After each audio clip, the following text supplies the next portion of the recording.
Well, good evening to everybody. Welcome. I'm so glad that you could all find the time to join us tonight. We have a couple of very important education bills to talk about tonight, and I apologize for the short notice, but we're all operating on pretty short notice. Both of these bills were introduced middle to the end of last week. They were both rushed through the subcommittee and education committee, both on Monday, yesterday. One of them went through Ways and Means today, and I assume we'll go through appropriations tomorrow, and then we'll be rushed to the floor of the Senate for full passage on Thursday. So it's very important that we share as much information as we can, as rapidly as we can. I am the ranking member on the Senate Education Committee. It's my 19th year on that committee. The other members, Democratic members of the committee, are all on the Zoom tonight. Senator Trone Garriott, Senator Giddens, Senator Celsi, and Senator Jackie Smith. And just quickly looking through we may have as many as 300 people on this call. I have seen Senator Bolcom and Senator Mathis also, and there may be others. I apologize if I missed you. A couple of key people to thank up front. Is Bridget Godis, who is the Democratic staffer on the Education Committee, and Rusty Martin, who is our technological genius. And we wouldn't be doing this without their help. The program is also streaming on the Iowa Senate Democrats Facebook page. So if you got on, you got on. But if you get an email from some friend or colleague who's upset about not getting on, direct them, please, to the Facebook page for the Iowa Senate Democrats. The two bills we're talking about tonight, one is Senate Study Bill 1064. That's a bill that basically mandates that schools accept students for in-person instruction. And Senate Study Bill 1065, that covers vouchers, charter schools, anti-diversity, and a number of other provisions. Now, the legislature, in its ongoing effort to confuse the heck out of everybody, has changed the numbers in the bill. That's not a plot. That just happens when bills come out of committee. So the in-person mandate bill is now Senate File 160, and the voucher charter bill is now Senate File 159. So if any of you would like to communicate with your home senator or anybody else in the legislature before Thursday, those are the two bill numbers that you should use. Now, the way we're organizing the discussion tonight, we're going to do 30 minutes on Study Bill 1064, the in-person mandate. And that discussion is going to be led by Senator Trone Garriott. And then we're going to do 30 minutes on the voucher charter bill. That discussion will be led by Senator Celsi. We've lined up some guest speakers with particular expertise on each bill. So they'll be called on first. To the extent the time is left over within those 30-minute blocks, then it'll be open to additional comments or questions. After the two 30-minute blocks have passed, then we're going to just open it up to discussion for whoever else wants to contribute. So that's the game plan. And Senator Trone Garriott, it is now up to you to lead the discussion on Study Bill 1064. Thank you, Senator Quirmbach. And so this bill is of particular interest to me. Living in the metro area, a lot of school districts tried to discern what would be the best way forward in the pandemic with the class sizes they had, with the staffing they had, the buildings they had, and they were given three options to decide to present their plans to the governor, to the Department of Education to be approved. And those three plans were to have a hybrid model, in person or online.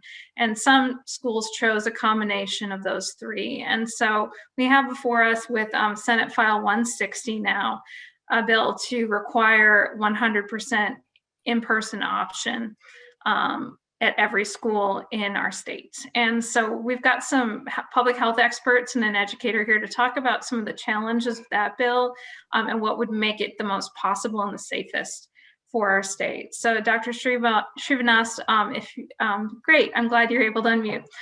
If you could share a little bit of, your professional perspective of where are we at with the pandemic? What are some of your concerns moving forward with in-person learning? Thank you so much for having me here to discuss such an important issue. I'm very concerned by this piece of legislation for multiple reasons. Last week alone in the United States, we hit a new record in the pandemic.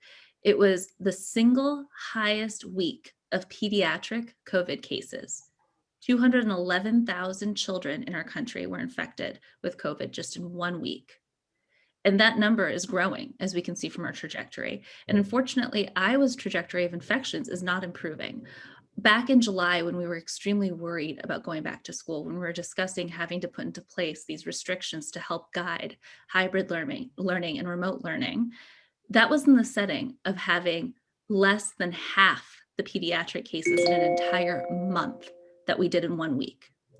On top of that, if we look at our 14-day statewide positivities, in July, they were far lower than they are today. In July, we set a threshold, or rather the Department of Education set a threshold of 15%, which was not based on any scientific data and is far higher than anybody in the public health world would even recommend. Today, our statewide 14-day positivity average is ranging in the 30%. That is more than double what our Department of Education even stated was too high back 6 months ago, 7 months ago, which is a ludicrous number to begin with. If we look at all of our different public health entities that we turn to, the CDC, the WHO, the Harvard Global Health Institute, all of them agree that anything above 5% is way too high to consider community transmission is under control. And that is the setting in which we are trying to send our children back to school. This legislation is making several different dangerous assumptions. One, it's making the assumption that children cannot get COVID. As we can see, that is not the case. We know that their mortality is significantly less, and their manifestation of symptoms and severity of symptoms appears to be less as well from the data we do know. However, from the investigations that are still ongoing, because there's yet much to learn about this disease, we see that there are a lot of potential long-term impacts on children, a lot of subclinical, which means symptoms that aren't manifesting, but still having damage on the organs in the body.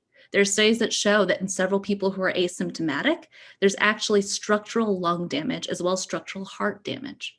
We're seeing neurological implications in people who are asymptomatic, and we're seeing mental health complications as well from this disease.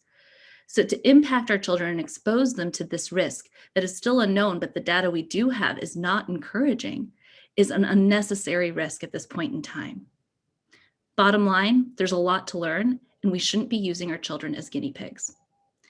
Moreover, this is in regards to young children that we assume their severity and their symptoms are less.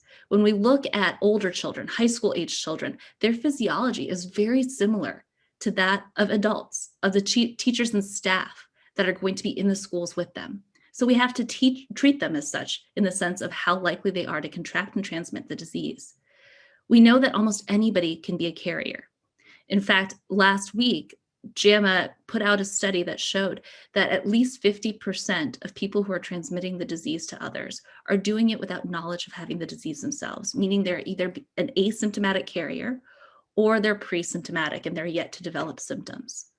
This will happen in schools. It will happen between staff. It will happen between teachers, and it will happen between students within the schools as well as taking it home to their families.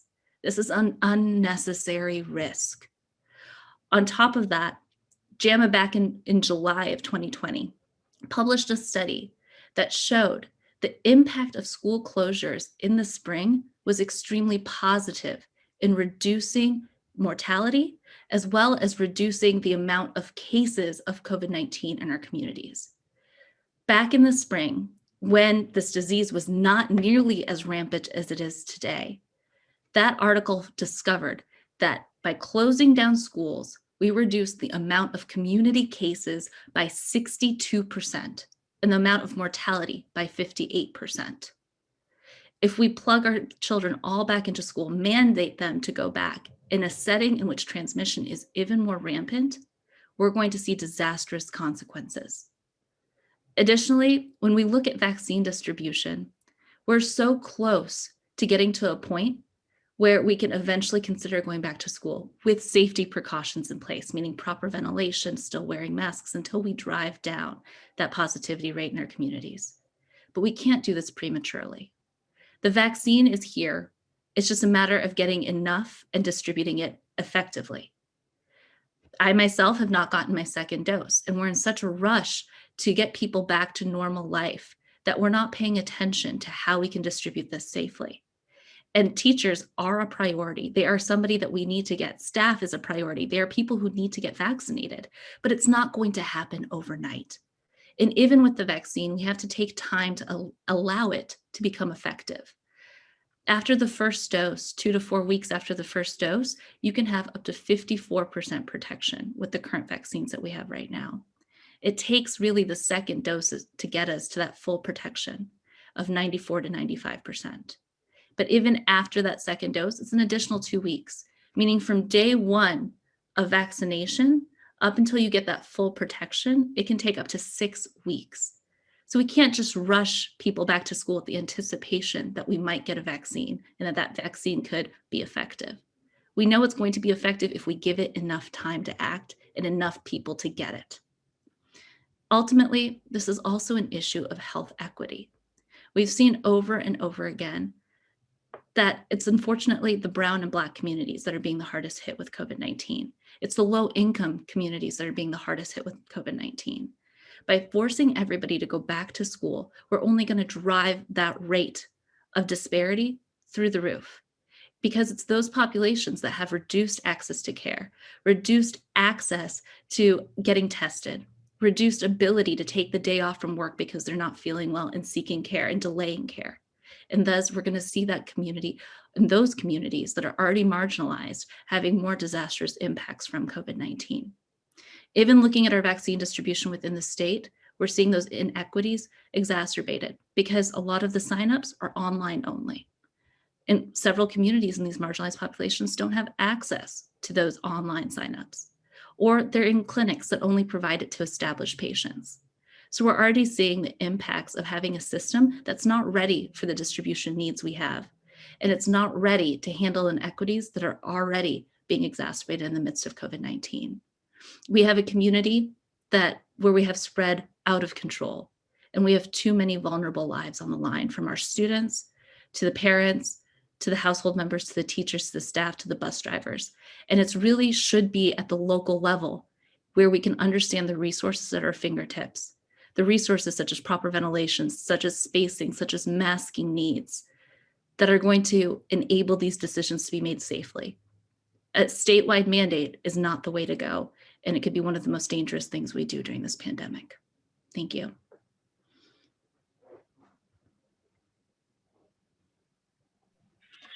Hi, everybody. We're having some technical issues with getting this video to stream to Facebook Live, so we're going to post it later online just to let folks know.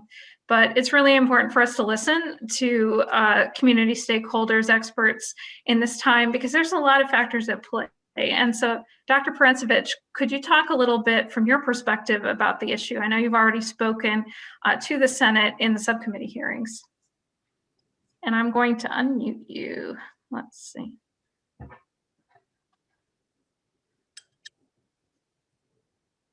Thank you, Senators and Senator Trone, Garriott. I'm Eli Perencevich. I'm an infectious disease physician and epidemiologist here in Iowa City. Probably more importantly, I'm a parent of 2 kids in the public school system here, and the son of a retired English teacher who got her start in the Des Moines North High School. So I've kind of looked at it from the perspective, and Dr. Srinivas really hit everything. She's pitching a no-hitter, and so I'm a closer. I don't want to blow it here. She really hit all the points. But I'm looking at a perspective, all the focus has been on children, rightfully. We want our kids to get back to school 100%, but we have to do that safely. And almost all the messaging around this nationally, and Dr. Srinivas mentioned this, is around kids not getting infected or kids not seriously being infected. But unfortunately, we know that kids of all ages, particularly probably over the age of 6, get equally infected to adults. It's just subclinical. And so they can silently spread the infection. They're just as infectious as anyone else. Anyone 5 years ago, if we went and said kids couldn't get infected and could spread a respiratory virus, you would have probably laughed very heartedly. So we know they bring the viruses home. And anyone who's had little kids know that they bring it home. And then they infect the parents. And one thing I want to point out just got published today in MMWR, the CDC's kind of main epidemic journal. They reported on 2 outbreaks related to wrestling tournaments in Florida. So high school wrestling tournaments. And the number that really hit me with that is that when they did the contact tracing, they had an attack rate in their household of 30%. So 30% of the parents and other kids in the house got coronavirus infections from the wrestlers who came home. So these kids are spreading it in the home. And unfortunately, 1 person died just from those 2 wrestling tournaments. So that's and these aren't the giant statewide ones like we had here in Coralville, the girls wrestling tournament. These are smaller wrestling tournaments. And so really that's my main concern is how do we protect the teachers? How do we protect the parents in the home? And so the other thing that was kind of against us today were all these headlines that it's safe to open schools. And you have to know that data is incredibly biased. We're not testing kids. And even when we are testing kids, almost all the schools they've looked at are in some sort of hybrid or reduced attendance model. And so there have been several studies that have shown you can open schools safely if you can maintain the 6-foot distancing, if you can mandate masking, and most importantly, get folks to wash their hands and definitely wear masks. So this kind of forcing it open without evaluating the ability to distance, without mandating masks, and in my opinion, without allowing the time to pass to vaccinate all our teachers and high-risk parents. I think we can protect teachers with masking and distancing. That's been shown. It's not perfect, but it can happen. But in the home, 30% transmission in the home from this wrestling tournament, we need to vaccinate our high-risk parents. And so I'm not understanding why we have to rush this now, especially in our schools that can't maintain that distancing, because a lot of parents are going to get ill with COVID and then potentially this chronic long COVID that's impacting about 20% of people, even with mild coronavirus, have extended symptoms. So it's just not the right time for this. And I agree with Dr. Srinivas. This is a really dangerous bill to try to pass. Thank you. Thank you. So we've heard a little bit about some of the medical considerations, and now we have a teacher with us, Andrew Rasmussen. Would you share a little bit about where you teach and what are the circumstances in your classroom? What's your perspective on this particular legislation? And we'll need to unmute Andrew.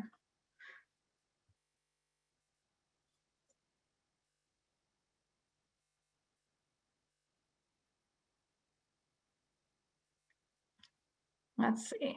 Are you able to unmute yourself, Andrew? There you go. Oh, try again. All right, thank you. I finally on the other side of that, I've taught virtually where I could mute all my students, and now I know how that feels. My name is Andrew Rasmussen. I'm a 26-year veteran teacher. I'm currently teaching at Harding Middle School in Des Moines, Iowa on the north side.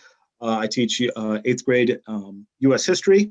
And I would just wanted to share with you, first I'd like to thank the Iowa Senate Democrats for holding this. My home senator is Senator Whitver, so I'm used to talking to someone who doesn't listen.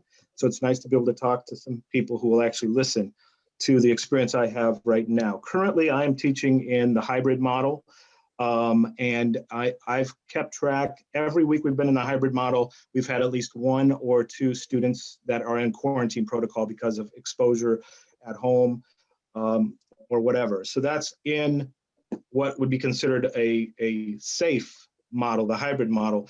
Currently, I teach in a building that was built in 1926.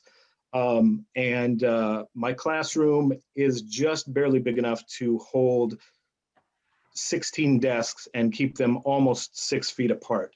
That's currently the way it is. And if this bill was passed, I would go from having classes of around 15 to probably more like 25 to 30 students in that same small room where I can barely get 6-foot social distancing now. And so that would guarantee that I would not be able to have any safe social distancing in my classroom. And my classroom is very much similar to all the other classrooms in that building. Again, I mentioned it was an old building, so I'm not sure how well our ventilation system works. I have one window that opens. So when my students eat lunch in my room and have their masks off, or eat breakfast in my room and have their masks off, I rush over and pull that window open. I have the door open. And so I don't know how good the ventilation is in that classroom, especially if we put 25 to 30 kids in that room. Another thing that I've seen happen already, and I'm sure it will increase when we have more students in the classroom, we have a lack of substitute teachers. So it's very hard to find help when teachers get ill. So we are frequently teachers being shuttled to during our one planning time to go cover another classroom because teachers that are out. And if we are going to try to maintain social distancing in the current building that we have, if we're going to have full face-to-face, we do not have the staff or the space in that building to be able to spread kids out if we are back in the building full time. That's just the way it is, unless we're going to teach in the parking lots, which I wouldn't recommend right now. Another challenge that we face right now, I feel, I have friends who teach in Kentucky, that's right, Kentucky, who are already vaccinated and already received their second vaccination.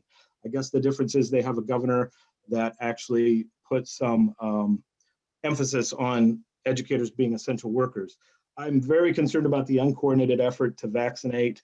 I am not sure when I'm supposed to sign up, where I'm supposed to go at this current time, as well as trying to help my senior parents try to figure out when they're going to get vaccinated.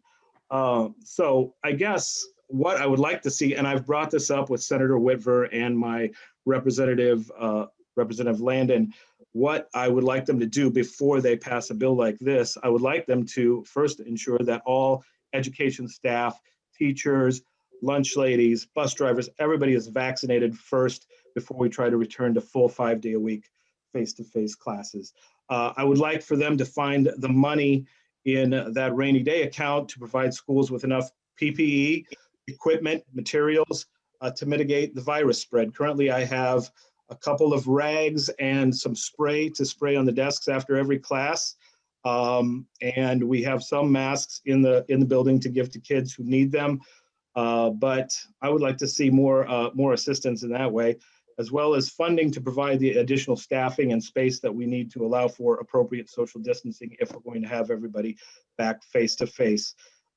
And finally, I would like our governor and lawmakers to finally take control in the state and promote the stop of the community spread, which I've seen happening since last March when we went into virtual, and just asking all Iowans to step up and take the actions that they need to take if they really want their kids back in school, because I'm not seeing that in my community right now enough. And I'm not seeing the leadership from the top of the state that is promoting that. So that's my experience as a classroom teacher. And I really appreciate you guys being able to listen to us, because it often feels like we're kind of left out of the conversation when we talk about this. Thank you so much, Andrew, Megan, and Eli. Thank you so much for sharing your perspectives, because it's really important to listen to our community and be very thoughtful about moving forward. And so we appreciate you taking the time to share. At this point, we're going to transition to the other bill, the bigger bill that has a lot going on in it to share about.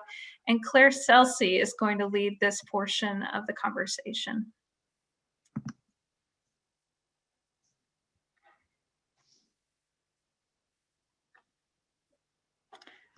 And so we got to make sure Claire's unmuted.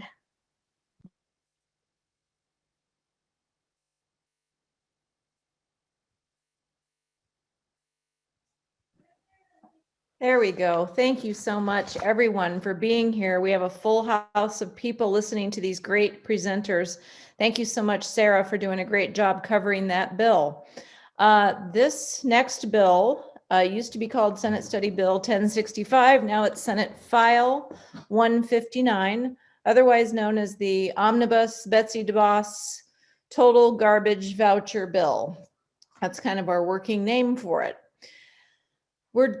We're trying to get our arms around all the different tentacles of this bill and how they're affecting rural schools, urban schools, just about every type of education employee you can possibly imagine because of the implications of the bill. More importantly, how it will fundamentally change how Iowans fund their schools and how Iowans support their public schools specifically. So to say this is an emergency is not an understatement. And I think just the numbers of people that have been contacting us are evidence of Iowans really taking this seriously and knowing that our way of life with public schools here in Iowa is really under attack and we need to do something about it. So thanks so much for being here. We have several speakers tonight that will go through parts of the bill and really connect the dots for you on how damaging they could be from their own particular perspectives. The first speaker tonight is Margaret Buckton. She's the Rural Schools Advocate of Iowa and the Urban Education Network of Iowa lobbyist. She is someone that Senate Democrats turn to for explanations on bills and other just kind of policy implications, and we really trust her advice. So we invited her here tonight to share her perspective as she represents a ton of Iowa school districts. Margaret, go ahead. Thank you, Senator, and thanks to everybody for having this conversation tonight and for all of your good attention. This bill is 62 pages long, and so it's not possible to go into all of the details. I just want to point out a couple of things.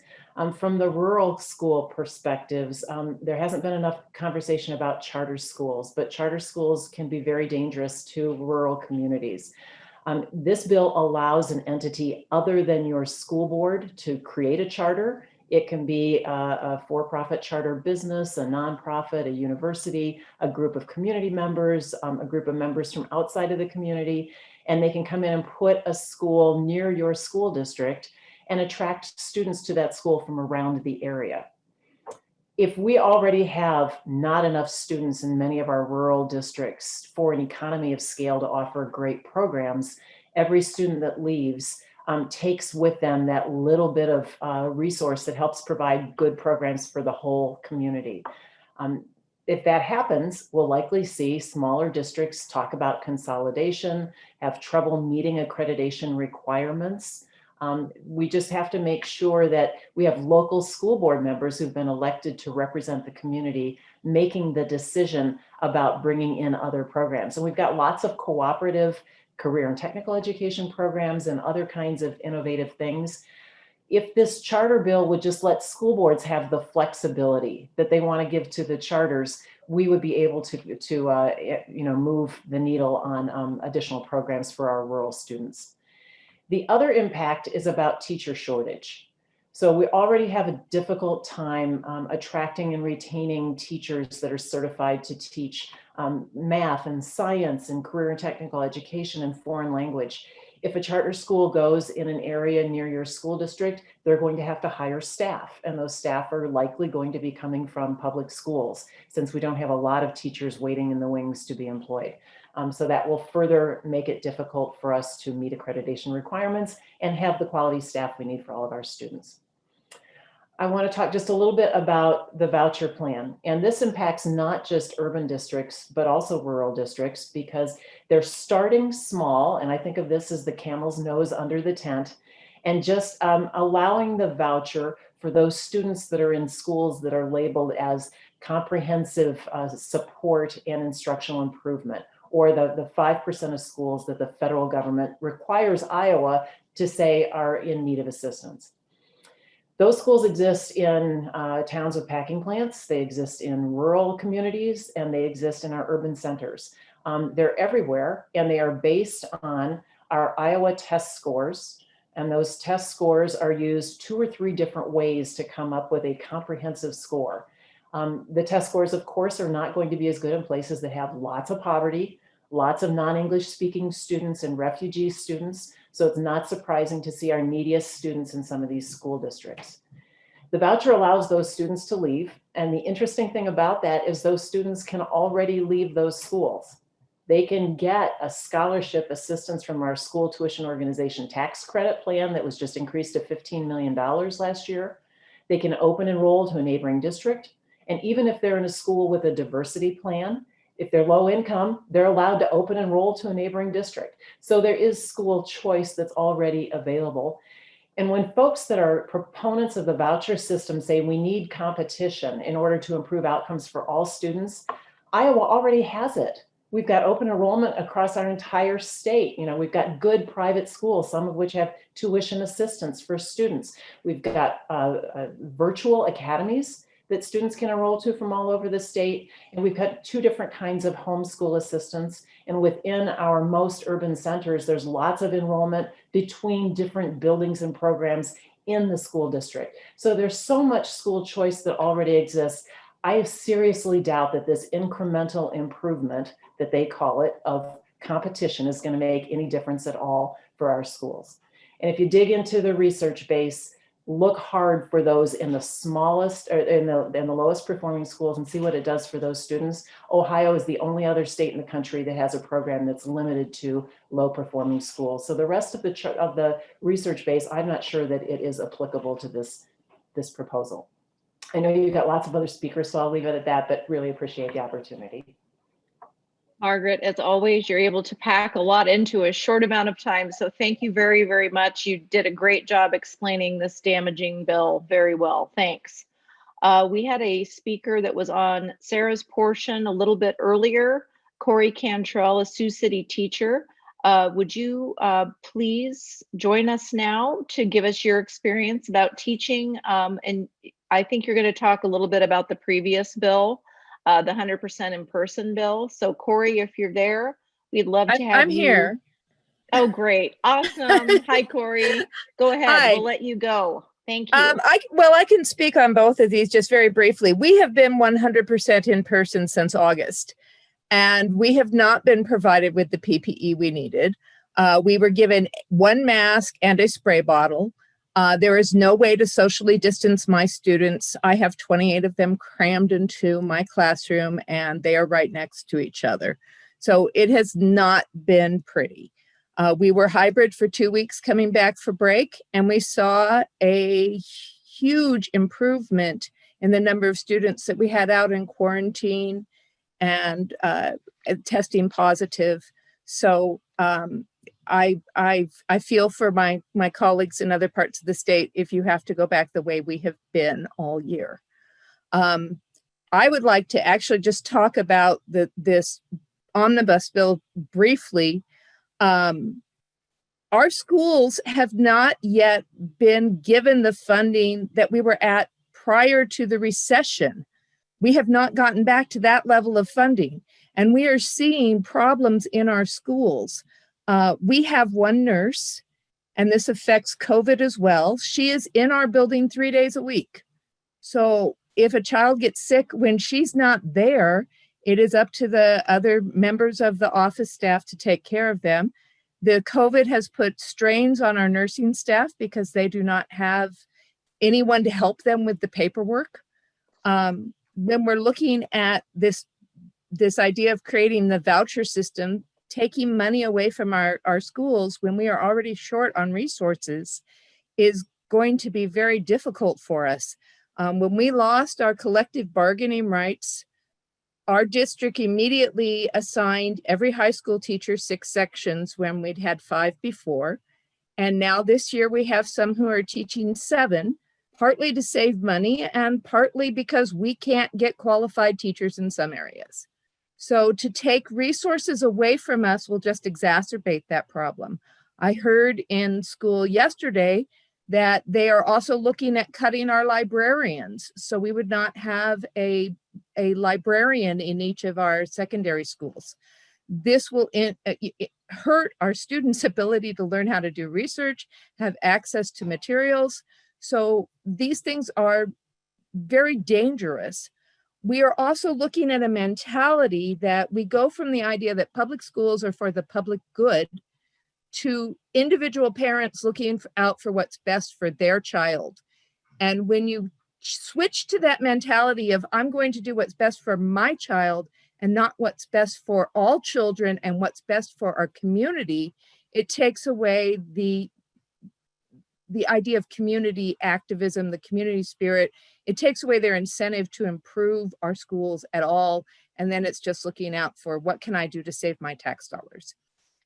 You said it, Korey. That's what's going on. Thank you so much for sharing with us. And we're going to go now to Shashank Aurora, the CFO of Des Moines Public Schools, and he's just going to talk a bit about vouchers and how that will affect that district and just in general how it might affect our state budget.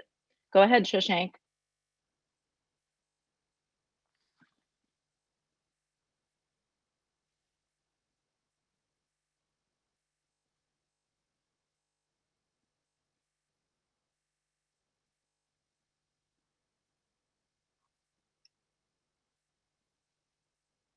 Looks like you're muted still, Shashank. Can you hear me now? Yes. Hi. Thanks for joining us. Go ahead. Hello, can you hear me? Yes. Wonderful. Wonderful. Thank you. Thank you, Senator Celsi. Good evening. I am Shashank Aurora, and as Senator Celsi said, I work as a CFO at Des Moines Public School since October of 19. Yeah. Even though I'm the CFO at Des Moines School, what I'm going to share applies to most, if not all, the public schools in our state. As some of you may be aware, that Des Moines School is the largest public school in the district, in the state of Iowa, and has over 32,000 students. We have over 75% of our students who are covered under free and reduced lunch program. And that percentage has been steadily increasing over the last 10 years. 22% of our students are under the ELL, or what we call as the English Language Learner Program, and 15% under the Special Education Program. Our demographics are that 36% of our students are white, 28% Hispanics, 20% Blacks, and 8% Asians, and 6% others. The reason why I'm giving you a background is I wanted to highlight the diversity, both in terms of the needs as well as the profile and the demographics of our students. I'm extremely concerned with this bill and would like to share that non-public schools do not need to take students with special educational needs, or as we call it, the IEP, or the 504 plan, which basically provides supports to students who have the disability to remove barriers or behavioral issues. These needs are typically addressed at public schools. Private schools have the right to not accept a student or request a student to withdraw. Students can be politely coached out. And if that were to happen, as far as I understand, under the new bill, the parents will have to pay the state. How can the parent be held at fault here and not the private school? Again, this is something which could vary by state, but many non-public schools, but a lot of non-public schools may not have the free and reduced lunch program. This would further add to the challenges to the students who are economically disadvantaged. Non-public schools operate under the donations thing, and this makes it very difficult for the economically disadvantaged students to be able to contribute. And that will make it more difficult both for the student as well as the non-public school. I also struggle with the idea of taxpayers' dollars being channeled to non-public schools. If the program is truly for economically challenged students, how will the family organize transportation to these schools? As many of them do not own cars. And if it is for the privileged, then they have the ability to pay for the private schools. In non-public schools, the students must pay for sports equipment, uniforms, etc., which again makes it challenging for economically disadvantaged students. There are large financial needs for students in public schools and areas where the state should invest more instead of diverting funds to voucher programs. Some which come to my mind are, at the state level, we are underfunded by over $150 million for special educational need of students. A student who is part of ELL does not automatically become proficient after 5 years, which is the cap today.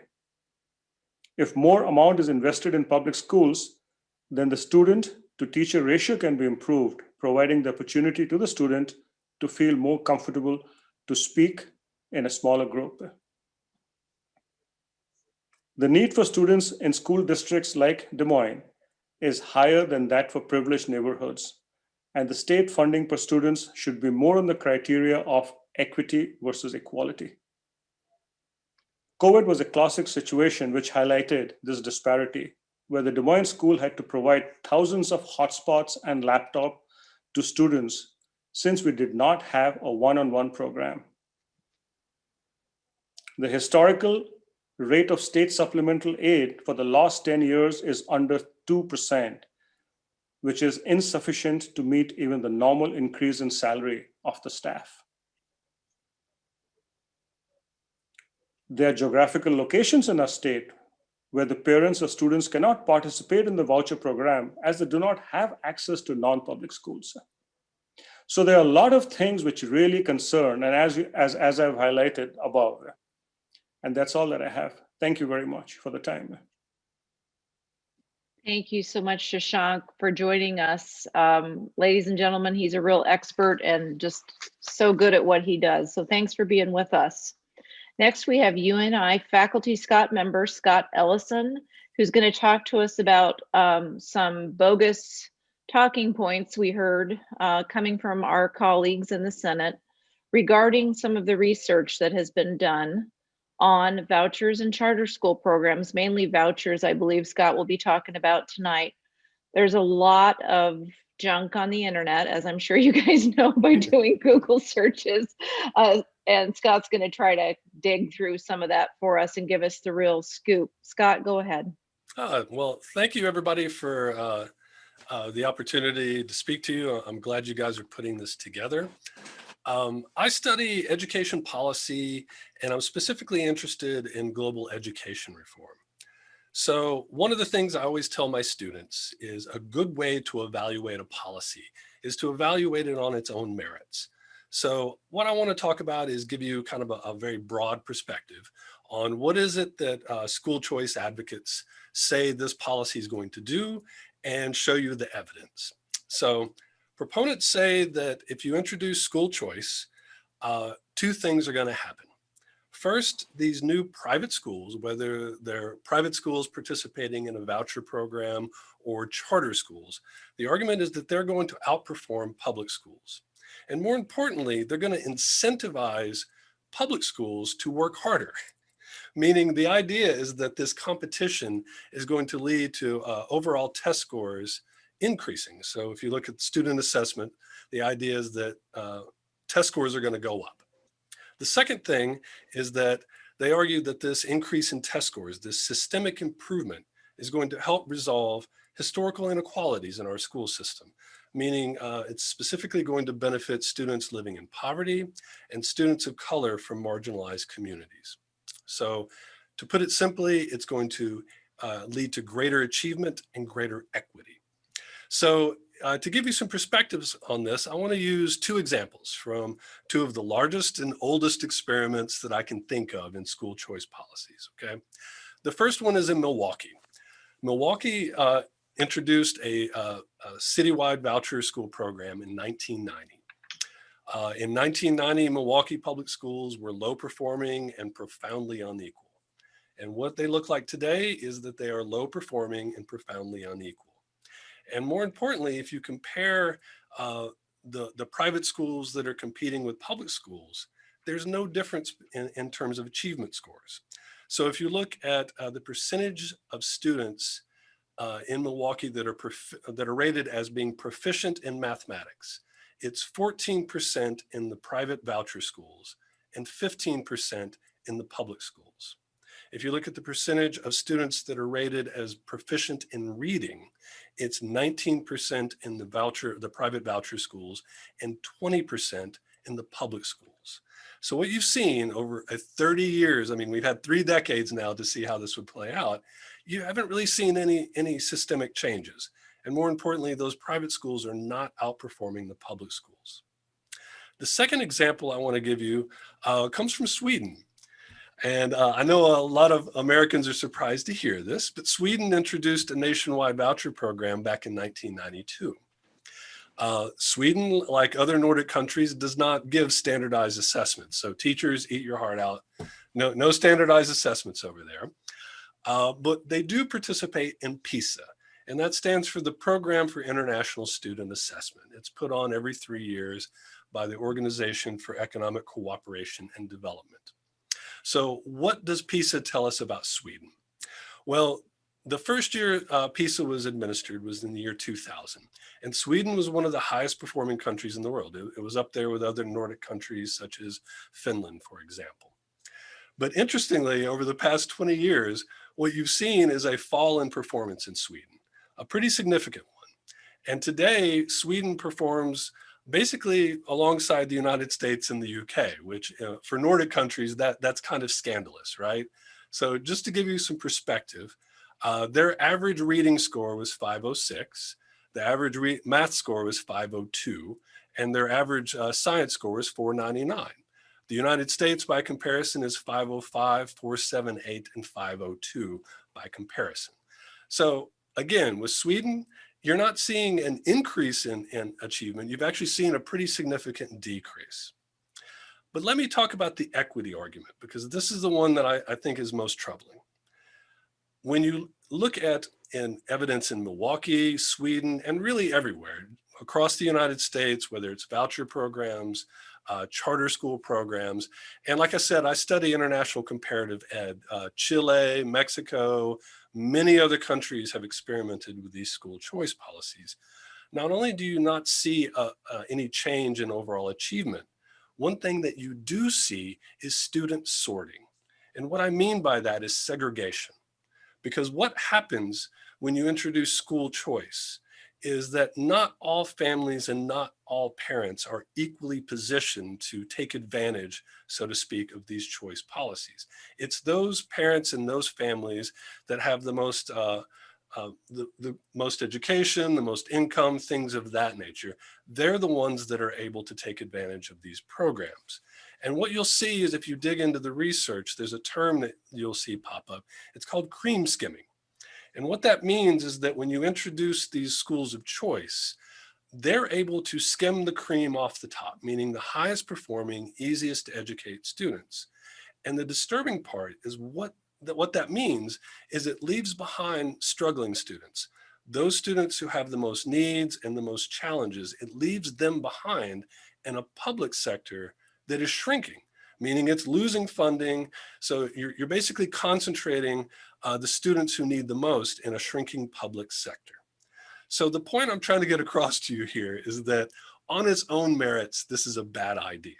There's little reason to believe that choice is going to lead to overall improvement, and there's good reason to believe that it's going to increase social segregation. And in a nation like ours, in the United States and here in Iowa, we're already segregated. We're segregated along the lines of social class, race, and ethnicity in many different intersecting ways. And if we do this, all we're going to do is contribute to that further. So this idea that it's going to lead to improvement and greater equity, it's just simply misguided. We need a new way to talk about school improvement, and this isn't it. Thanks, y'all. Scott, thank you so much for joining us. You really encapsulated what I needed to know and what a lot of folks on this call were probably looking for as far as equity, because we know that's such a huge conversation in our state right now. And it looks like, you know, instead of making steps forward, we're getting ready to make some steps backward, which is a bad thing. So thank you so much for framing that issue for us and all the issues that you spoke about. We're running just a few minutes behind, but we have 3 speakers left, and I would just encourage you to hang on, and we'll get to all of them really quickly here. And we have the president of ISEA, Mike Beranek, here with us, and he's going to talk to us about the perspective of his organization, which is the largest teachers union in the state of Iowa. Go ahead, Mike.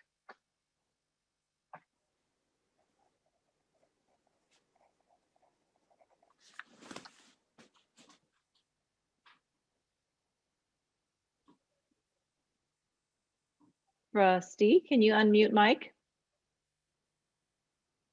Beranek?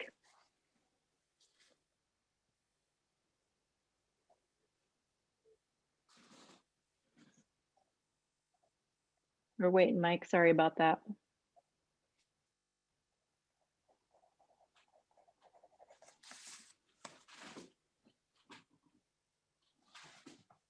Hello, Rusty. Can you please unmute Mike Beranek?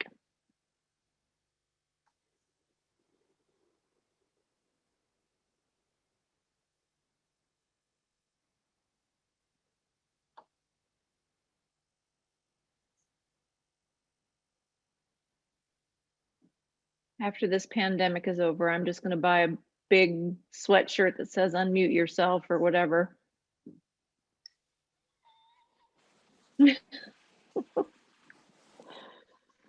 Oh my gosh. Oh, Mike, will you try to unmute yourself one time? There we go. All right. Okay. Thank you, Senator Thank you. Celsi. I'll make Yep, go ahead. comments quick. Thank you very much. I really appreciate being a part of your Facebook Live event tonight, and thank you to all of the senators. The Iowa State Education Association is firmly opposed to Division 1 in SF 159, which would create a private school voucher program for just a little more than 10,000 identified students in our state. The proposed private school vouchers would cost in excess of $5,000 for each of these students. And if every student eligible for the voucher was to participate, the program would cost Iowa taxpayers more than $50 million. Quite literally, this means that more than $50 million would be used to benefit a little over 10,000 students, while the governor has only proposed just $20 million in new money for supplemental state aid to benefit the more than 470,000 students in Iowa's public schools in our 99 counties. Iowa's public schools continue to heroically fill in the gaps during this unprecedented crisis, serving their communities, students, and families across the state. Food pantries, school supplies, take-home games, and other items for students, families shut in by a raging virus have been a lifeline for many folks. Proposing private school vouchers are a stab in the heart of Iowa's communities, the lion's share of which do not have access to and would not benefit from non-public options. The public's investment should be used to support public community schools, which are open to all students, regardless of race, religion, gender, socioeconomic status, and disability, not for a few entitlement programs for parents who choose private education. Iowa's public schools are accountable in so many important ways that non-public schools are not. They are overseen by a publicly elected citizen governing board. They are required to report academic results to the general public. They have an annual public financial audit, and they are required to be transparent with all expenditures and decision-making. Private and religious schools are not held to the same public standard. Taxpayers have a right to know how their funds are being used. This voucher program may start small, but as we've seen in other states, once a program is established, it's easy to expand.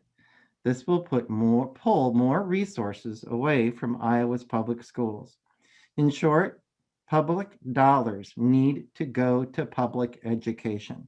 Now more than ever, spending vital tax dollars on private school vouchers when our public schools need more resources to better address the needs of nearly 500,000 students weathering this crisis fails to benefit the majority of Iowans. Education is the great equalizer. Education is empowerment. Education is the pride of Iowa. A free public education is the birthright of every child born in the United States and here in Iowa.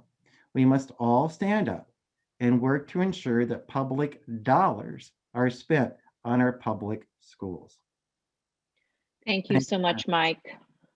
He really, my heart just hurts for teachers right now. Not only were they not consulted about either one of these bills, but after what they've been through this last year, it really was a kick in the teeth to see these two things come through. So thank you, Mike, and please thank your members on behalf of us. We're going to try and fight this thing as best we can. Our next speaker is Mary Kate Pilcher, the co-president of the Iowa City Community Schools Parent Organization. Mary Kay, are you there? Mary Kate? I am. Can you hear me? Hi, Mary Kate. Yes, go ahead. Hello, my name is Mary Kate Pilcher Hayek. I have 3 children in the public schools. I wish to speak to you tonight because I oppose vouchers and charter schools. That's Senate File 159. I moved back to Iowa in my 20s because I'm from a big Iowa family. We've been here since the 1800s. We are bipartisan, probably more Republican than Democrat. We are farmers, business owners, bankers, butchers, and a lot of other things. While I attended Catholic school as a kid in Cedar Rapids, my parents, aunts, uncles, cousins, and cousins' children attended public schools all over the state, including in Newton, Grinnell, Brooklyn, Anamosa, Clarence, Manchester, Burlington, Martell, Cedar Rapids, and Sioux City, to name a few. When I moved back here 20 years ago, Iowa's public education system was so strong, I did not have to worry about where I lived. Now I am hearing our governor say our children need school choice because our public schools aren't good enough. She says they are failing our kids. Her solution is vouchers, which will divert $54 million of public funds away from public schools. If we just pause to think about that, even with vouchers, 480,000 children will still need to rely on the quality of public education. That's more than 90% of our school-aged population. But instead of digging in and figuring out innovative ways to address the challenges public schools face, our governor's proposal is to encourage a select few to attend private schools with public money. So, for example, the governor's message to my relatives in Brooklyn, which, like most areas of the state, does not have a private school, is essentially, we can't save you from your failing public school because you don't live in the right place. But we are going to use your tax dollars to send some kids to a private school in Des Moines. As an Iowan, I am offended by this message. My children do not need an escape route from their public education. The truth is, every day they receive an exceptional education despite a decade of underfunding. Do you know why? Because public school teachers and administrators have the support of their entire community. Because public schools are the center of every small town. Because public schools are the original social network of every city.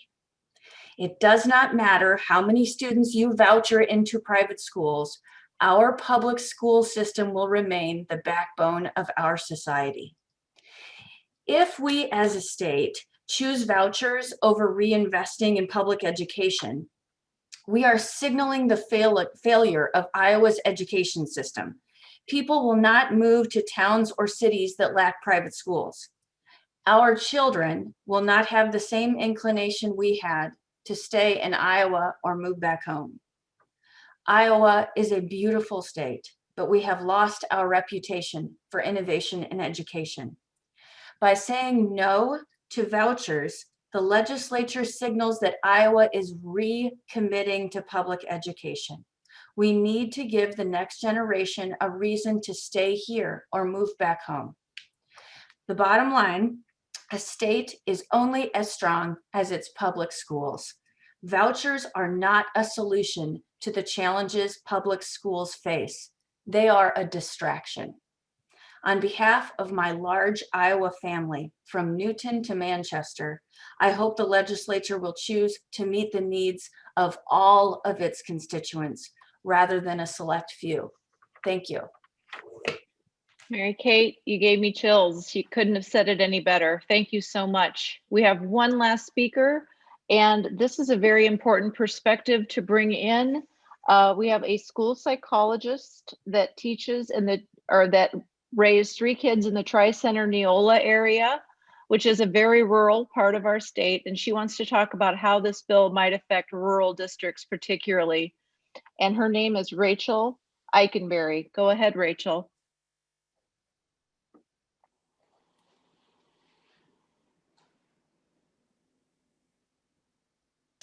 All right. Thank you so much, Claire. It is an honor to speak to you today about something really important to me. I am Rachael Eikenberry, and I am a native Iowan and a school psychologist with over 20 years of working in Iowa public schools, primarily serving through our AEA system. I've served both public schools and private schools, so I have a unique view to this situation we find ourselves in. I would strongly advocate that our Iowa legislators vote no, absolutely no to vouchers. Over 70% of our Iowa school districts don't even have a private school option in our rural areas, so we couldn't even use a voucher. In my own district, a student could potentially have to drive 50 miles to get to even a private school option. That is not fair at all. In our town of Neola, our local school, Tri-Center, is our biggest employer, without a doubt. It provides our citizens with some of the best salaries, benefits, and allows them to buy homes and support businesses in our community.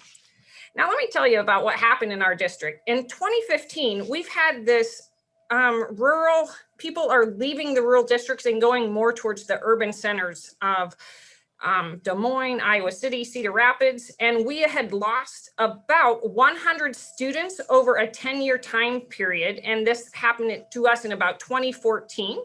And we had a superintendent that was trying to address this budget.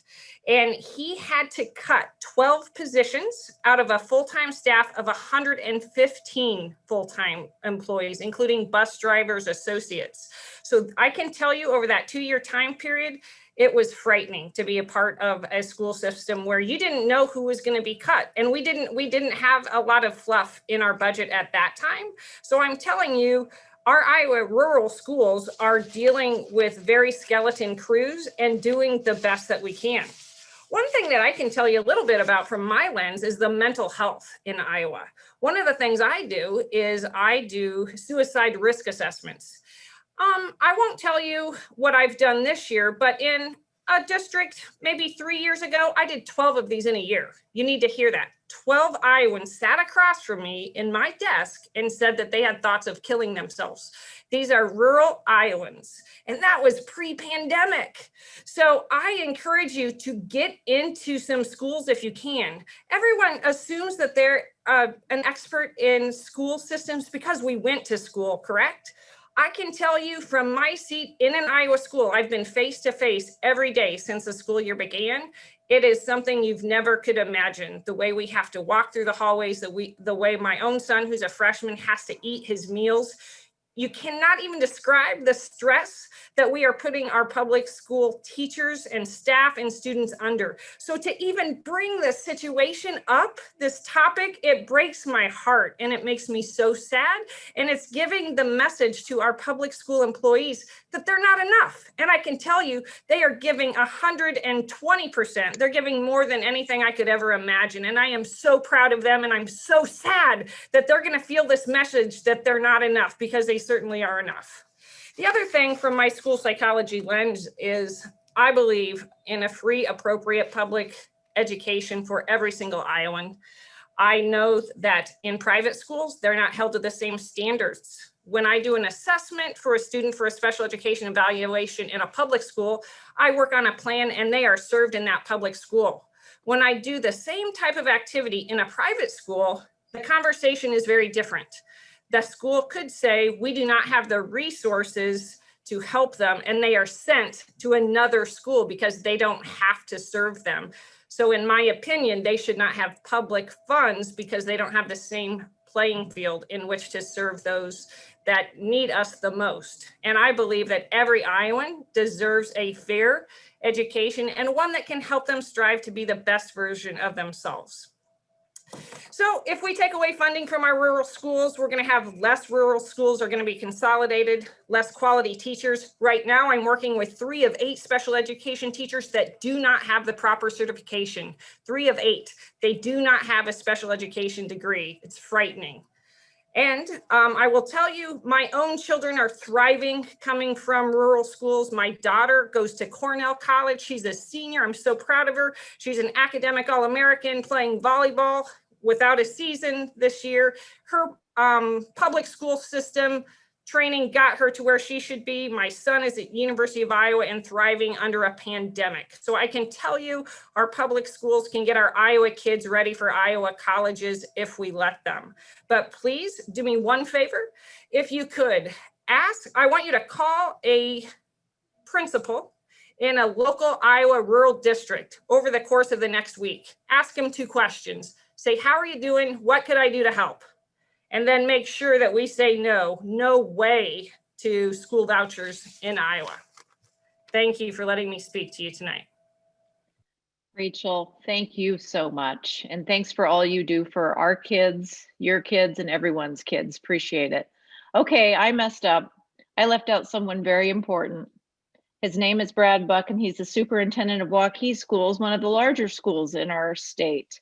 So Brad, bring it on. We want to hear what you have to say. Thank you so much for being here. Hey, no worries. Thanks, Senator Celsi. I'm going to keep this short because I think we've heard lots of important messages tonight. And so what I would say is this: for those that have been paying along or paying attention all along, we're talking about public policy, and this is really bad public policy. And just to hit the highlights, it's going to exacerbate segregation, create additional access issues, especially for students who are in traditionally underserved groups. It's a system that's not required to serve all students, which is a pride point in public education. It's going to create opaque money movement, and it's going to fund religious and other perspectives for outcomes that are likely to be less, to be any better than we see in public schools. And it will impact funding for public school kids in a chronically underfunded system. So here we sit 10 years into the longest increase in the lowest funding increases in the history of the state since the inception of the funding formula. We're on a 10-year run of low increase. And we're hearing in all of that, we still have an opportunity to fund private and other options. I just have to tell you, I can't even believe we're talking about this. And I guess, one of the things that's interesting for me as a suburban superintendent, some of the people have asked me, well, how does this really impact Waukee immediately? And it may not impact Waukee immediately, but if we believe as a state that equity is a priority, it impacts us all. So there's sort of the altruism, an important part of that. And if you can't get around the altruism part, that is the right and necessary part, do it from the self-preservation part. And the self-preservation part is there is going to be less and less funding for public schools if these options are approved. So I can't, and sorry, you've heard it all, and thanks to all the great speakers tonight. It was actually fun to be last because I got to hear all the cool insights and observations. So thanks for an opportunity to just do a couple minutes. Yes. Thank you, Dr. Buck, for being here. I want to thank every Iowan who took time this evening to be with us. It was so good to see all your faces. We're sad that we couldn't be in person. I don't know if we could have rented a hall big enough for all of you. So thanks for all your insights and for all you do, both as parents, teachers, and community members. And Senator Quirmbach, you're on.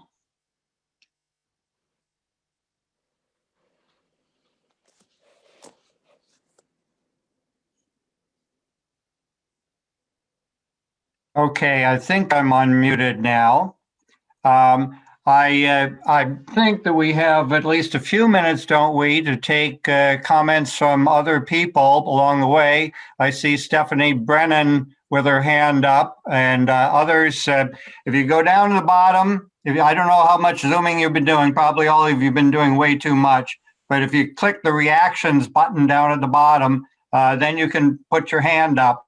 I hope people will stay around, but let me just quickly say to you, the next step is that this bill comes up for debate, actually in the Appropriations Committee, the bigger one tomorrow, but both bills, I believe, will be in floor debate in the Senate on Thursday. So please, please, please help us out.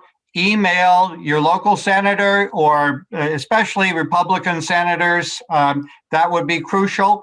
If you just Google Iowa legislature, it comes right up the legislature's webpage, and there's a ribbon across the top underneath the heading. One of the items says legislators. You click on that. You can click on through. You can find your local senator and his or her email address. So please, please, please. We appreciate your input tonight. Most of the senators on the call tonight, you're preaching to the choir. We need to preach to the, I don't want to say sinners, but that's who you need to preach to. Just a couple of comments along the way about underfunding the schools. We've actually run some numbers. The last 4 years, we haven't even kept up with inflation.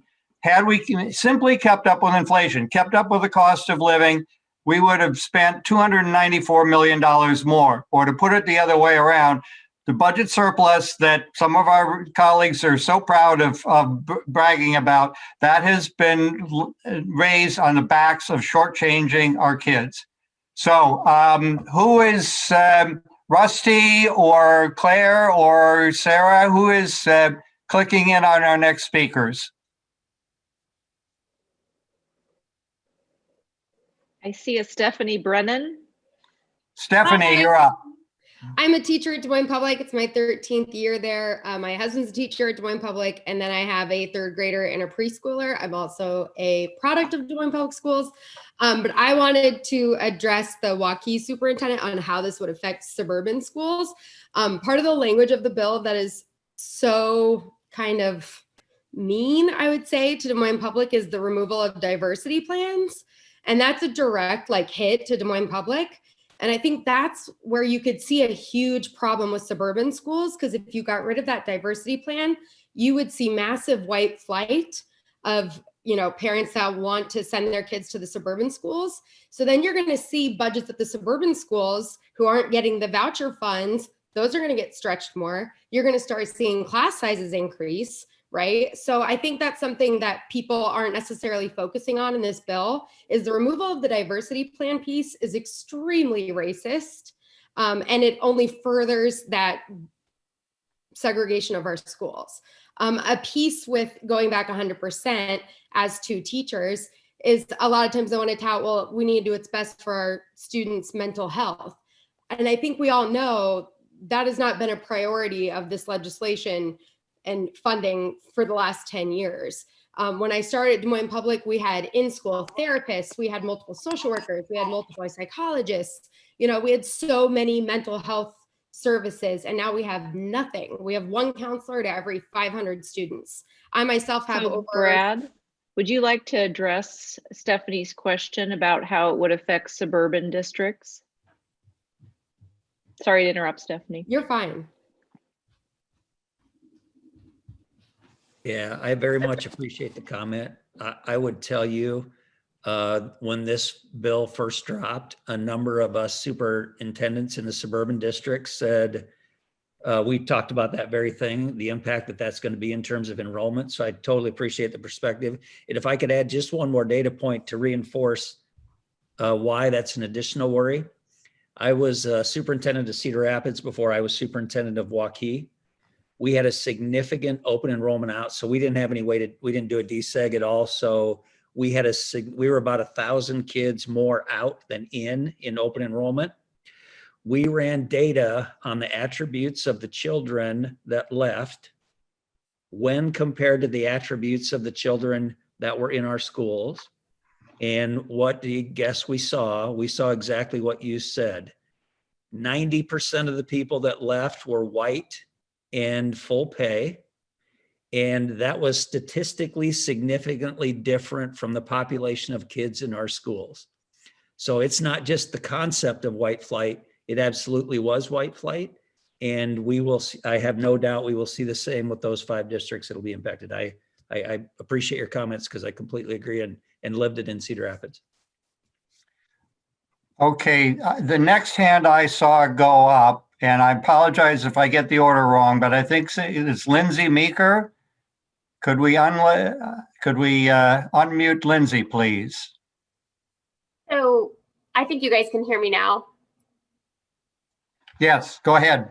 Okay, so we're on the flip side of a rural district that has a diversity plan. We're from I'm an early learning administrator and special education administrator in West Liberty, Iowa. We also have the diversity plan in place, and we would see that same movement. We are a high EL population district, which is one of our strengths and allows us to have dual language, and which is an awesome program. We also know that if we, with the voucher program in place and loss of diversity plan, we could continue to lose language models for our students. We also know that for students who are language learners, it does take longer. While they do become proficient and amazing contributions, it takes some time, right? And we know in most states and communities where school choice has been offered through a voucher program and removal of diversity balancing plans, students identified as at risk, including English learners, fell more than 1.5 standard deviations when those programs were put into place. We know that students considered high flyers maybe did see a rise in their standardized test scores, but that's not narrowing the achievement gap. So Governor Kim Reynolds presented this bill as, or Senate file, 59 as a way to create equity, but it in fact does the opposite. And we know that it also negatively impacts the community. So in communities that already struggle, such as West Liberty, where we see businesses struggling already due to the COVID pandemic, things like that, we know it decreases civic engagement, commitment to the common good of the neighborhood, and increases segregation. So not only would it impact probably enrollment for us, but also for students that remain in the district, it causes an immense problem for the achievement gap. Thank you, Lindsay. I think one of the themes that we're going to try to emphasize, the other side has been saying, well, let's give these parents more choice. The people who are open enrolling out or using the voucher or whatever, I think the main focus has to be on what about the kids who are left behind. We're supposed to be raising all our students. Julie, is it Schwertley? I hope I pronounced that correctly. And I think you're unmuted now. Can you hear me now? I have kind of a different perspective, not really different. I taught in Des Moines for many years. Total teaching was about 26 years, and I resigned, being burnt out about 2 years ago. Much to do with the funding and the ridiculousness of what's been going on. As a parent, I've got 3 kids, and 2 that have graduated from DMPS and 1 that's still in there.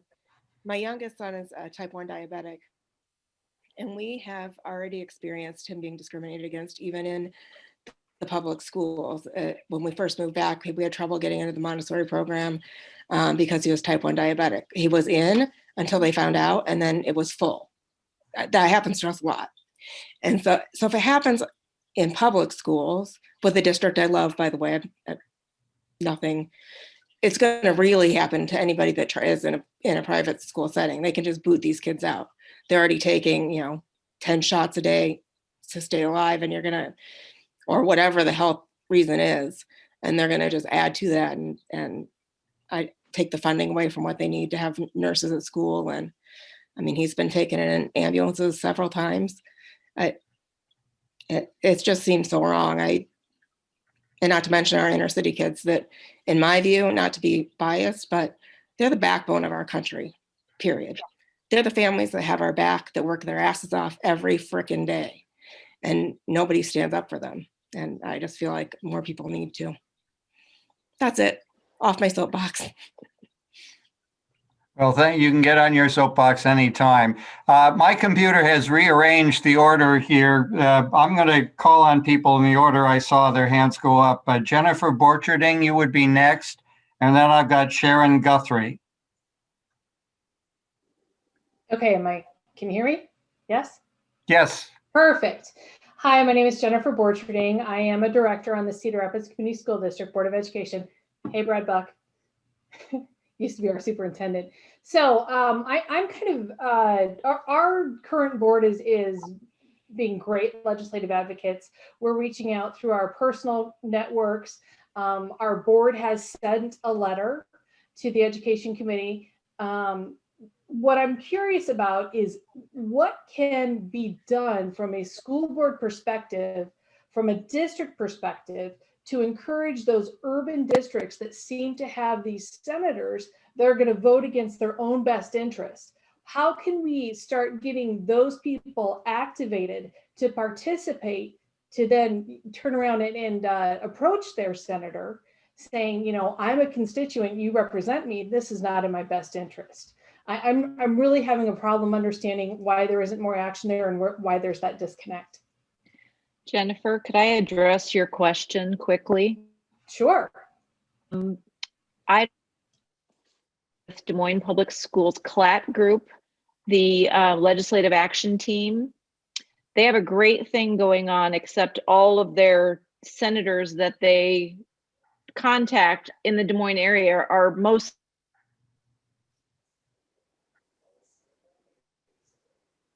Claire, we seem to have lost you. Oh. Okay, am I back? I can hear you, yeah. Sorry about that. It's probably my internet stupid thing goes out about 50 times a day. Sorry. So what I would suggest is that groups form within metro areas and then expand out and connect with rural districts that surround them, because nobody can deny that those urban districts are important to that suburban ring and even the ex-urban ring around it. So I would advocate for networking with those other groups that are doing stuff like that. Where do you live?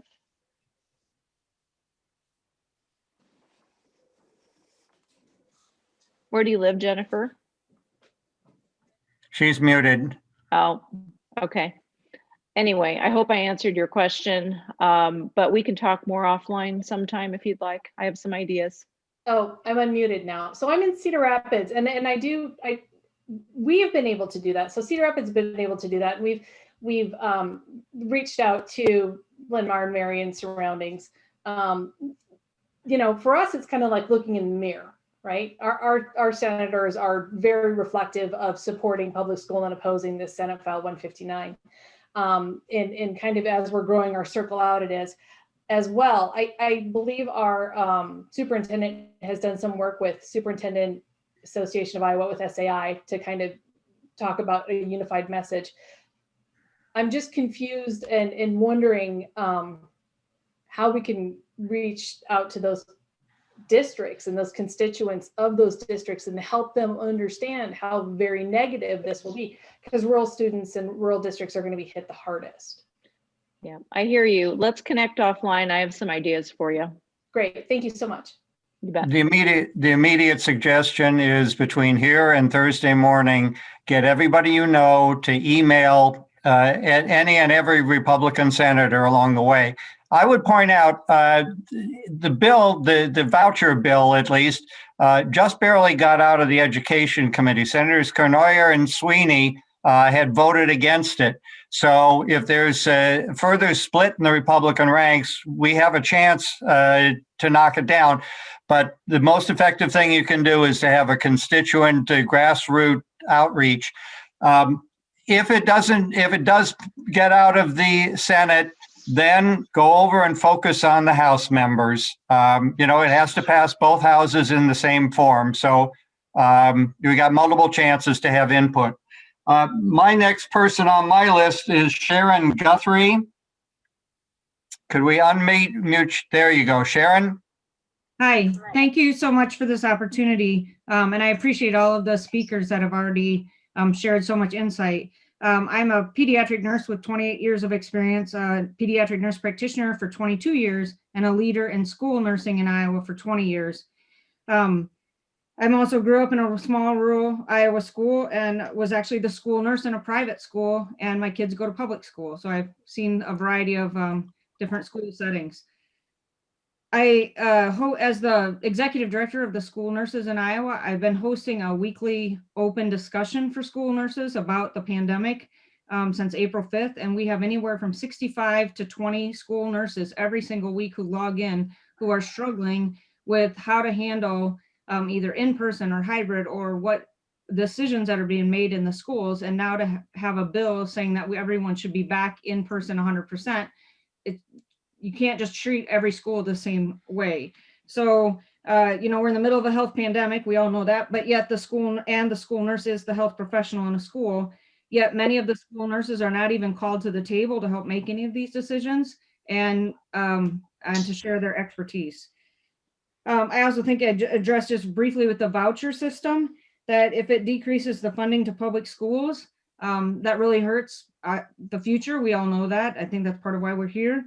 There is only one state in America that has a nurse in every building every day, all day.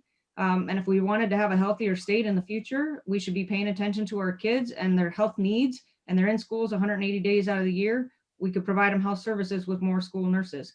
But there is not a school nurse in every building every day. And the people that, when the nurse is not there, there's unlicensed professionals who are left to have to address the health concerns and make decisions. I also think I've read the Senate File 159 myself, and as an educated academic professor myself, I don't even know how to make heads or tails out of that. And I'm ashamed a little bit to say that, but on the other hand, I'd be very honest that I think it's really confusing the public, and for parents to try to make these decisions, it just segregates the people who really want to be more elite into that voucher system than the rest of us. Thank you.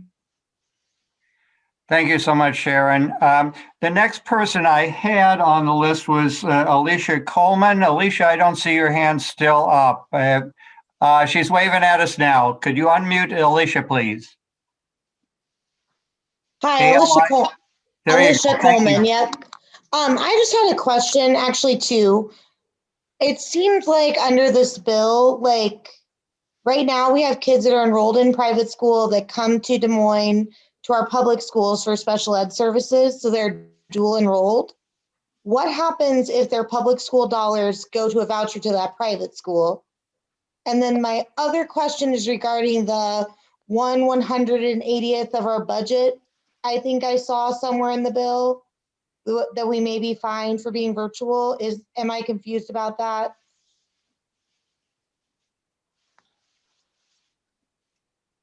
I'm not sure which section of the bill. This is the study bill 1064, the in-person thing. No, this is about, oh gosh, I don't know. There's so many. Let's just focus on the special ed one. That's the big deal. one of the amendments that we are considering offering on Thursday would be an amendment that said if a kid is using a voucher and wants to go to a private school, they have to accept that kid and they have to provide standard service. They have to provide appropriate services to that kid. That would seem to be the only equitable way to implement a voucher system. I suspect that some of our private schools, especially, there are a lot of them that don't have sufficient staff to do special education, and that might be an obstacle for them to implement if the bill were ever to go through. Let's see. The next person I had on the list, David DeWild. If we could unmute David. There we go. Can you hear me? Yes. Okay, perfect. I ended up already writing the entire Net Education Committee. I know several of you received letters from me. I just want, most of what I said in my letter has been at least alluded to. I just want to touch on one final point. The whole driving force behind this bill is to allow students to have a choice if they're in a school that's in need of assistance, right?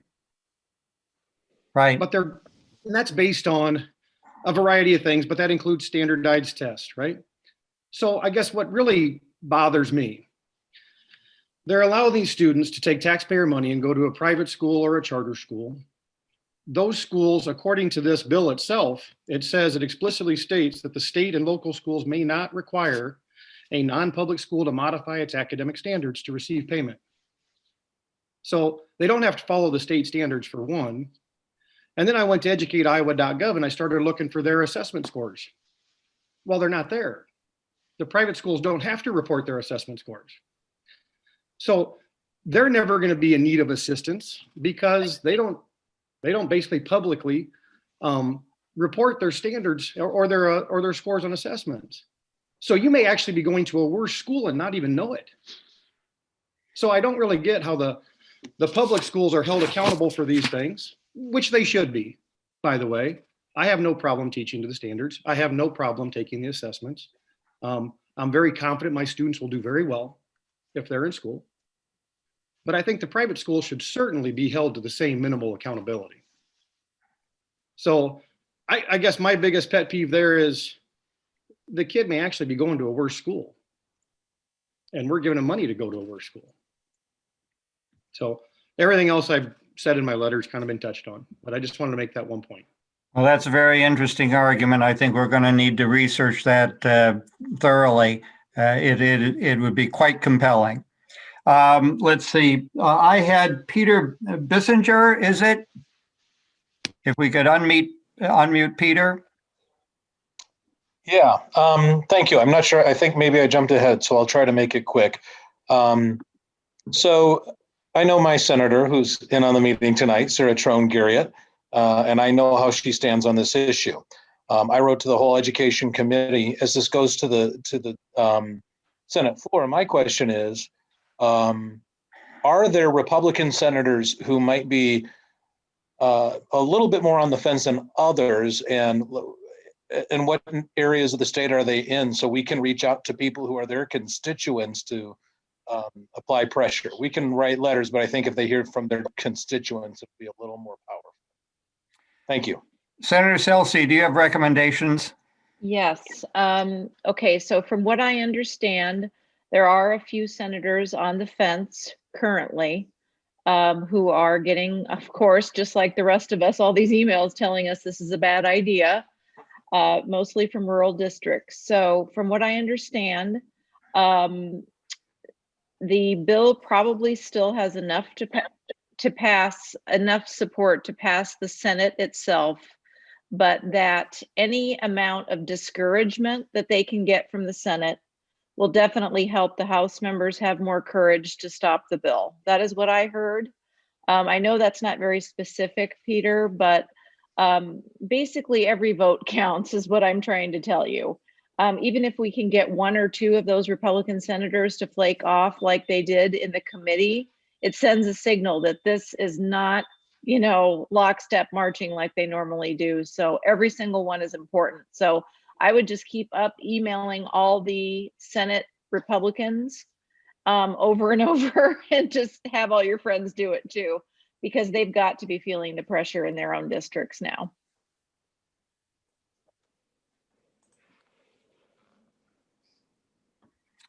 Okay, Crystal L.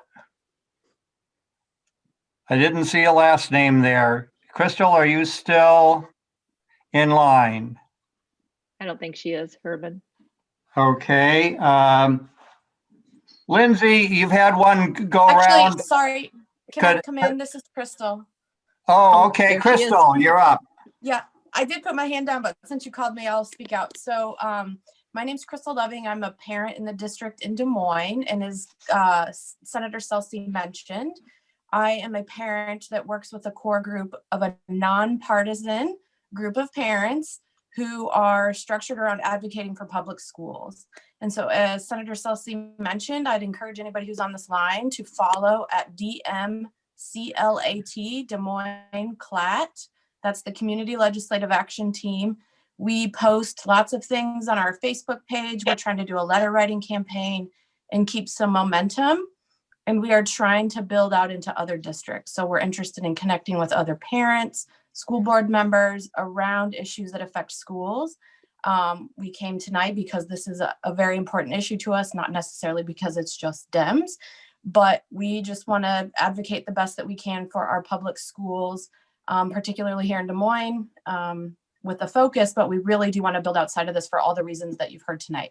So please, if you can, follow us, send us messages, find ways that we can build a grassroots effort so that we can continue to advocate beyond this, because we're going to be to SSA after this. Okay, I had Justin Stockdale.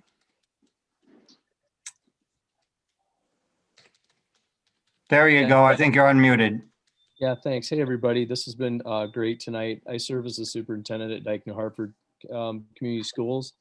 And I'll just tell you, I've had hours of conversation with Senator Sweeney, along with other superintendents in our district over recent days. And I know this is primarily a Democratic forum here, but I will tell you, she has approached things with an open mind. She has sought to understand, which we've appreciated. A couple things I just wanted to make note. So this idea that the scholarship money could flow to community college expenditures, regent universities, things of that sort. I think that may have been one of the amendments today, which I think is good. And I'm just sharing this as perspective. I'm not obviously for this, but I think it's just important people know that there is some things being done to work this through. The 90-day rule is also for athletic competition is also concerning to me. And as much as we might want to hope that people are going to seek a better academic future for their child, let me tell you how this is going to play out. And I'll use the Cedar Valley, Waterloo schools. Don Bosco's not far away, and they're pretty good in wrestling. Guess what? Boom. D&H, we're pretty good in volleyball, right? Guess what? Now all of a sudden, D&H becomes the new prep school for volleyball for kids that have access or possibly could get here. The response is, well, you could say no. Well, what small district is going to say no? Okay. And then if they can play right away, the allure is even greater. So this 90-day rule piece that's in the legislation needs to go bye-bye. And honestly, I'm in recon mode. It's like, okay, what can we do if this thing's going to fly? What can we do to at least pare it down so that some of these things aren't impacting us as gravely as what they could? But this has been great tonight. I appreciate everybody's perspectives, and thanks for giving me a minute to address everybody. So thanks for all you're doing. And Justin, thanks for all you do for the kids. I have Stephanie Brennan and Peter and David and Jennifer, you still have your hands up. If you want to be recognized again, we can do that after everybody's had a first time round. If you just left the hand up, you could take it. David wants another chance. Okay. Stephanie, you're up. Yeah, I was just gonna, I think Alicia Coleman, the part she was asking about was if schools go back 100% and they don't comply, that 1/180th funding punishment. My question for that was, when I read it, it sounded like that funding would come from the SAVE account and from possibly the penny tax. And I don't know how that is fair when the people voted to give public schools that money. How can how can they say, well, we're going to punish them if they don't go back by taking the funding from the bill or from the funds that the people approved? So that was my piece on that I didn't think was right and seemed directly to be right at Des Moines Public Schools, in my opinion, of punishment. So I just didn't know if it was Alicia's question, but. Another good point that we need to look into. David, you're up again. David DeWild, if we could get him unmuted.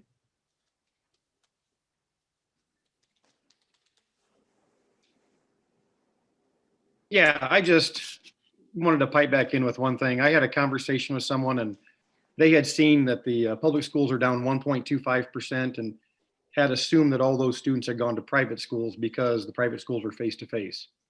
And I just wanted to maybe clarify a point. The private schools are down 2.5% this year. And I'm getting that from Randy Richardson, just so I'm citing a source here. So they're actually down even more.